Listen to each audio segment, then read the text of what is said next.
Hello friends, e learning gang की इस video में आपका स्वागत है। दोस्तों, इस वीडियो में हम जानेंगे कि हम किस तरीके से पीएफ और पेंशन का पूरा पैसा विड्रॉ कर सकते हैं। दोस्तों, ध्यान देना, पीएफ और पेंशन का एप्लीकेशन करना बहुत ही आसान प्रोसेस है, बहुत ही कम समय लगता है। लेकिन सबसे जरूरी बात है कि जो एप्लीकेशन हम करते हैं वो अप्रूव होना चाहिए, पैसा हमारे बैंक खाते में आ जाना चाहिए। बहुत सारे ऐसे फैक्टर हैं जिनकी वजह से हमारा क्लेम रिजेक्ट हो जाता है, तो उन सब चीजों के बारे में भी इस वीडियो में हम बीच बीच में बात करते जाएंगे जहां पर जरूरत पड़ेगी। तो एप्लीकेशन से पहले कौन से इंपॉर्टेंट चीजें हैं जिनका आपको ध्यान देना होता है, एप्लीकेशन कैसे करना है और एप्लीकेशन करने के बाद कितने दिन लग जाते हैं आपके पीएफ और पेंशन के अमाउंट को सेटल होने में, कितने दिन लगते हैं पैसे को आपके खाते में आने में। तो उन सब चीजों के बारे में इस वीडियो में हम डिस्कस करेंगे। जल्दी से आगे बढ़ते हैं। सबसे पहले चलते हैं कंप्यूटर स्क्रीन पर। epfindia.gov.in ये वेबसाइट है, इसको एक्सेस करेंगे और यहाँ नीचे राइट साइड में ऑनलाइन क्लेम्स का ऑप्शन है, इस पर हम क्लिक कर देंगे। एक नया पेज ओपन हो जाता है। आप देख सकते हैं यहाँ पर लॉगिन डिटेल्स इंटर करने का ऑप्शन है। सबसे पहले यूएन नंबर इंटर करेंगे,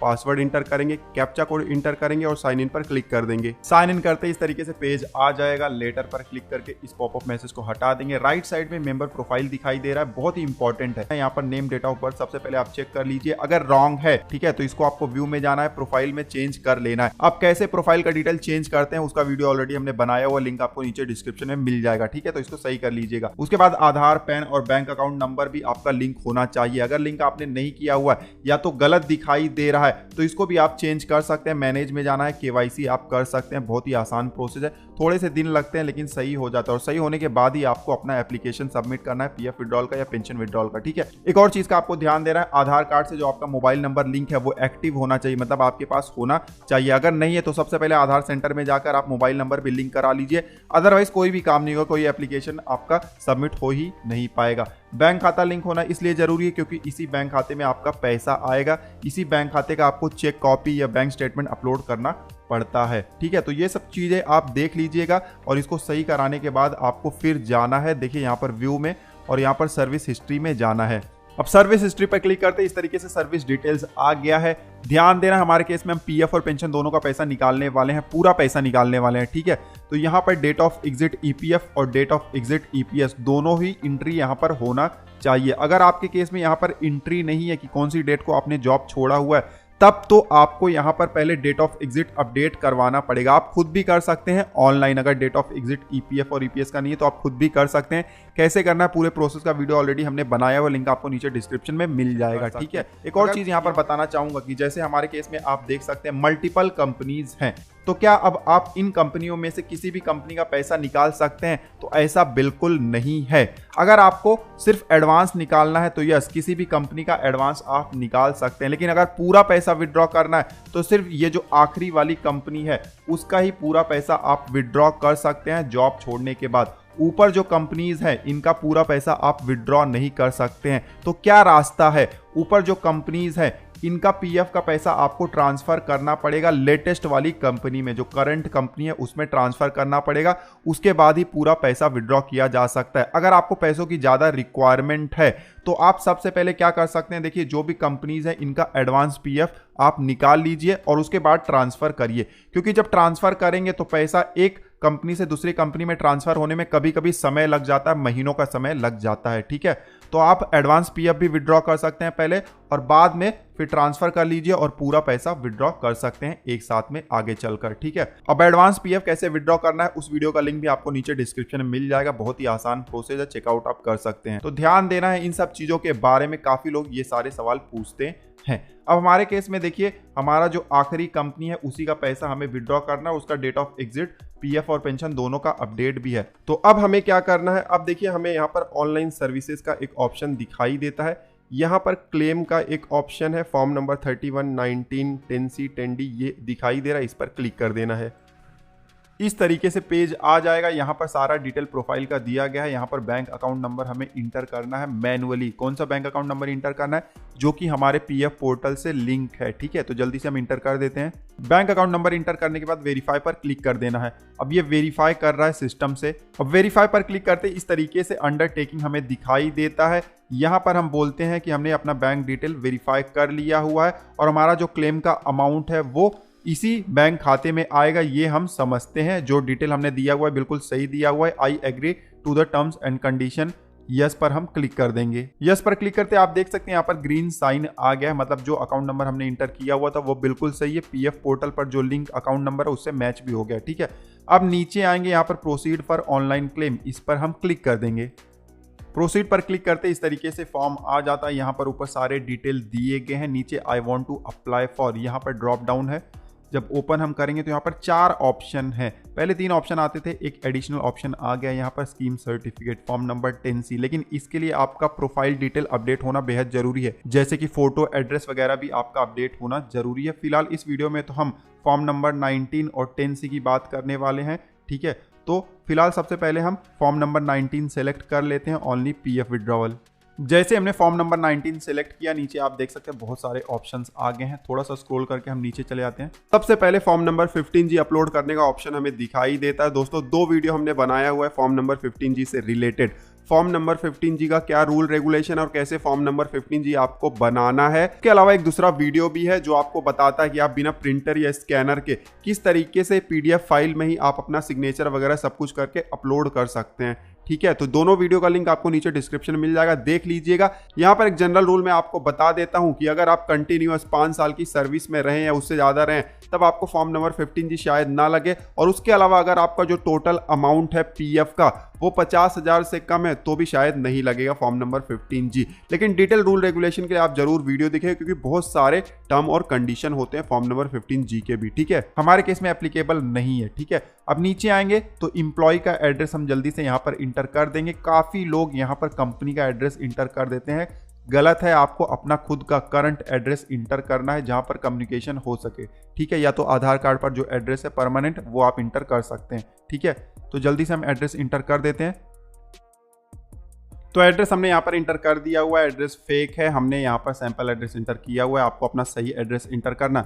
अब आपको चेकबुक या पासबुक का एक कॉपी अपलोड करना है। अगर बैंक स्टेटमेंट अपलोड करना चाहते हैं तो वो भी कर सकते हैं, लेकिन ध्यान देना है आपका जो भी पासबुक होगा या बैंक स्टेटमेंट होगा उस पर बैंक की एक मुहर जरूर होनी चाहिए या बैंक के लेटर हेड पर होना चाहिए, अदरवाइज रिजेक्ट हो जाएगा। ठीक है, उसके अलावा आप जो भी डॉक्यूमेंट अपलोड करिएगा उस पर आपका नाम, बैंक खाता और आईएफएससी कोड क्लियरली दिखाई देना चाहिए और वो मैच भी होना चाहिए। पीएफ पोर्टल पर जो आपने केवाईसी किया हुआ है बैंक खाते का उससे मैच भी होना चाहिए। ठीक है, दूसरी बैंक का नहीं आपको अपलोड कर देना है। हम जल्दी से यहाँ पर अपना चेकबुक अपलोड कर लेते हैं। दोस्तों ध्यान देना, यहाँ पर जो भी डेटा हम यूज करेंगे, नाम, एड्रेस, एज, कंपनी का नाम हो, ईमेल आईडी हो, सारे के सारे फेक होते हैं, नकली होते हैं, क्योंकि बहुत सारे केसेस कवर करने की कोशिश करते हैं तो डेटा अलग अलग जगह से लेते हैं। तो आपको कंफ्यूज नहीं हो जाना है। आपको किस पर फोकस करना है, प्रोसेस पर फोकस करना है, क्या स्टेप्स हम लेते हैं, क्योंकि डेटा जब आप इंटर करेंगे तो अपना खुद का डेटा इंटर करेंगे। तो प्रोसेस ये जो इंपॉर्टेंट फैक्टर है उस पर ही आपको ध्यान देना है। चेक अपलोड करने के बाद अब नीचे आएंगे तो यहाँ पर हम सर्टिफाई करते हैं कि हमारा जो भी डेटा पीएफ पोर्टल पर है और जो अभी हमने इंटर किया हुआ है सब कुछ बिल्कुल सही है। और नीचे आएंगे तो यहाँ पर हम कंसेंट देते हैं। देखिए एक चेक बॉक्स, इस पर हम क्लिक कर देंगे। जैसे ही क्लिक करेंगे यहाँ पर गेट आधार ओटीपी का एक ऑप्शन आ जाता है। गेट आधार ओटीपी पर अब हमें क्लिक कर देना है।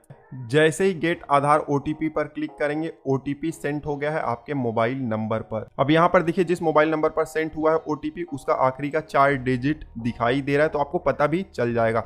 आधार कार्ड से जो लिंक होता है मोबाइल नंबर उस पर ही जाता है। अगर नहीं जाता तो 1-2 मिनट रुक कर आप रीसेंड कर दीजिएगा। ध्यान दीजिएगा, आपको पता होना चाहिए कि आपके पास ये मोबाइल नंबर है। अगर नहीं है तो आप रीसेंड करते रहेंगे तो आपके पास पहुंचेगा ही नहीं। ठीक है, तो ओटीपी हमारे पास आ गया, हमने इंटर भी कर दिया। अब नीचे validate OTP and submit claim form का हमें ऑप्शन दिखाई देता है, इस पर हमें क्लिक कर देना है। और देखिए ये सबमिट हो रहा है पोर्टल पर और आपका ओटीपी देखिए वेरीफाइड हो गया है, केवाईसी अपडेटेड है और पीएफ फाइनल विड्रॉल क्लेम जो है वो सबमिट हो गया है सक्सेसफुली। ठीक है, अब यहाँ पर देखिए please click here to view PDF. Click here ठीक से दिखाई नहीं दे रहा है क्योंकि हमारे केस में ये एंटीवायरस का बटन आ गया इसलिए, अदरवाइज यहाँ पर क्लिक हियर लिखा होता है तो इस पर आपको क्लिक कर देना है। तो एक पीडीएफ फाइल आपके पास आ जाएगा, इसको आपको सेव करके रख लेना है फ्यूचर रेफरेंस के लिए। इनकेस फ्यूचर में कोई इशू आ जाता है तो यहाँ से रेफरेंस ले सकते हैं या इसको आप कम्युनिकेशन के लिए यूज कर सकते हैं। जो भी डिटेल हमने भरा हुआ है उसका ये एक्नॉलेजमेंट है। ठीक है, तो देखिए यहाँ पर सेव का बटन है, आप डाउनलोड कर लीजिएगा। ठीक है, हम डाउनलोड कर लेते हैं और सेव कर लेते हैं। तो पीएफ का एप्लीकेशन तो हमने सक्सेसफुली यहाँ पर सबमिट कर दिया हुआ है। अब पेंशन का एप्लीकेशन हम सबमिट करेंगे। फिर से हम जाएंगे ऑनलाइन सर्विसेज में और यहाँ पर क्लेम फॉर्म 31, 19, 10C, 10D पर क्लिक करेंगे। अब इस तरीके से पेज आ जाएगा, सेम उसी तरीके का पेज है। जल्दी से हम यहाँ पर बैंक अकाउंट नंबर इंटर कर देंगे और वेरीफाई पर क्लिक कर देंगे। और वेरीफाई पर क्लिक करते इस तरीके से अंडरटेकिंग आ जाएगा। फिर से यस पर क्लिक कर देंगे, टर्म कंडीशन हमें एक्सेप्ट है, यहाँ पर ग्रीन साइन आ गया। नीचे प्रोसीड फॉर ऑनलाइन क्लेम, इस पर हम क्लिक कर देंगे। अब इस तरीके से फिर से पेज आ जाता है। यहाँ पर I want to apply for, पिछली बार हमने पीएफ वाला सेलेक्ट किया था, इस बार हम ओनली पेंशन विड्रॉल सेलेक्ट करेंगे फॉर्म नंबर 10C। ठीक है, फॉर्म नंबर 10C सेलेक्ट करते आप देख सकते हैं नीचे बहुत सारे ऑप्शंस ओपन हो गए हैं। फिर से थोड़ा सा स्क्रॉल करके नीचे आ जाते हैं। अब यहाँ पर आप देख सकते हैं सबसे पहले आपको एम्प्लॉय का एड्रेस इंटर करना है। ध्यान देना, यहाँ पर फॉर्म नंबर 15G का ऑप्शन आपको नहीं दिखाई देता है। काफी लोग कंफ्यूज हो जाते हैं कि क्या पेंशन के लिए भी फॉर्म नंबर 15G भरना है, नहीं भरना, क्योंकि ऑप्शन ही नहीं दिया गया, तो आप भरेंगे कैसे। ठीक है, सबसे पहले एम्प्लॉय का एड्रेस इंटर करिएगा, अपना खुद का एड्रेस इंटर करना है। ठीक है, तो एड्रेस हमने यहाँ पर इंटर कर दिया हुआ है, फेक एड्रेस है, ऐसे ही हमने डाल दिया हो, लेकिन आपको बिल्कुल सही एड्रेस इंटर करना है और अपना एड्रेस इंटर करना है जहाँ पर कम्युनिकेशन किया जा सके। ठीक है, उसके बाद नीचे आएंगे तो यहाँ पर हमें चेकबुक, पासबुक या बैंक स्टेटमेंट का कॉपी अपलोड करना है। जिन इंपॉर्टेंट चीजों का ध्यान देना है उसको मैंने पीएफ वाले प्रोसेस में ही बता दिया हुआ है। कुछ और चीजें नीचे दी गई हैं, इनका भी आपको ध्यान रखना है। जेपीजी फॉर्मेट में होना चाहिए और साइज भी देखिए 100 KB से लेकर 500 KB के बीच में होना चाहिए। ठीक है, तो हमने ऑलरेडी बनाया हुआ है, जल्दी से हम यहाँ पर अपलोड कर लेंगे। बैंक का जो भी डॉक्यूमेंट आप अपलोड करिएगा बहुत ध्यान से करिएगा, रॉन्ग नहीं होना चाहिए, क्योंकि पैसा उसी बैंक में आएगा। चेक अपलोड करने के बाद नीचे आएंगे, यहाँ पर हम सर्टिफाई करते हैं कि जो भी डिटेल हमने फीड किया हुआ है अब तक बिल्कुल सही है, पोर्टल पर जो डिटेल है वो भी बिल्कुल सही है। और नीचे आएंगे, यहाँ पर हम कंसेंट दे रहे हैं तो इस पर क्लिक कर देंगे और गेट आधार OTP है, इस पर हमें क्लिक कर देना है। क्लिक करते देखिए OTP सेंड हो गया है मोबाइल नंबर पर जो कि रजिस्टर्ड है आधार कार्ड से। ठीक है, तो आप चेकआउट कर लीजिएगा। OTP आपको आ गया होगा तो यहाँ पर आपको इंटर करना है और फिर validate OTP and submit claim form पर आपको क्लिक करना है। OTP इंटर करने के बाद हमने वैलिडेट कर दिया। आप देखिए यहाँ पर क्लेम रिक्वेस्ट सबमिट हो रहा है। अब आप देख सकते हैं यहाँ पर ग्रीन लाइन आ गया है। फिर से OTP has been verified, eKYC updated and pension withdrawal claim form submitted successfully on unified portal. ठीक है, तो सब कुछ हमारा बिल्कुल सही हो गया। Please click here to view PDF। तो क्लिक हियर यहाँ पर लिखा गया होगा, जैसे कि मैंने बताया ये एंटीवायरस की वजह से यहाँ पर बटन आ गया, ये हटेगा कैसे पता नहीं है।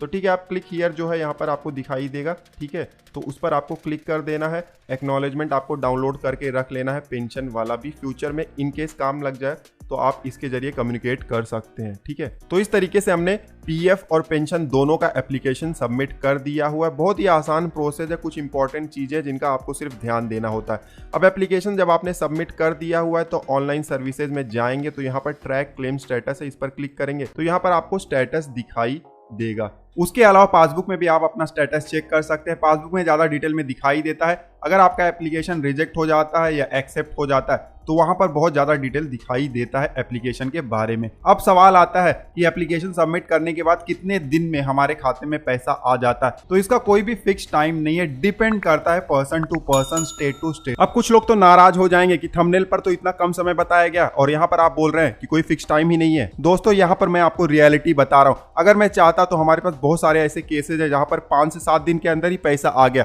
और यहाँ पर मैं आपको स्क्रीनशॉट दिखा देता और अपना वीडियो यहीं पर खत्म कर देता, लेकिन वो ईमानदारी नहीं होती। ना ही ऐसा कोई रूल है कि इस रूल से चलो और आपका पैसा जल्दी से आ जाएगा। सैकड़ों एप्लीकेशन हमने फाइल किया हुआ है, कभी जल्दी आ जाता है 5-7 दिन में, कभी 10-15 दिन में आता है, कभी महीने लग जाते हैं। क्लेम फेल नहीं होता है, अप्रूव होकर आता है, लेकिन टाइम फ्रेम अलग अलग होता है। तो कोई शॉर्टकट रूल नहीं है। एक ही चीज आपको ध्यान रखना है, डिटेल्स जो आप भरते हैं और जो भी डॉक्यूमेंट्स अपलोड करने हैं वो बिल्कुल सही होने चाहिए।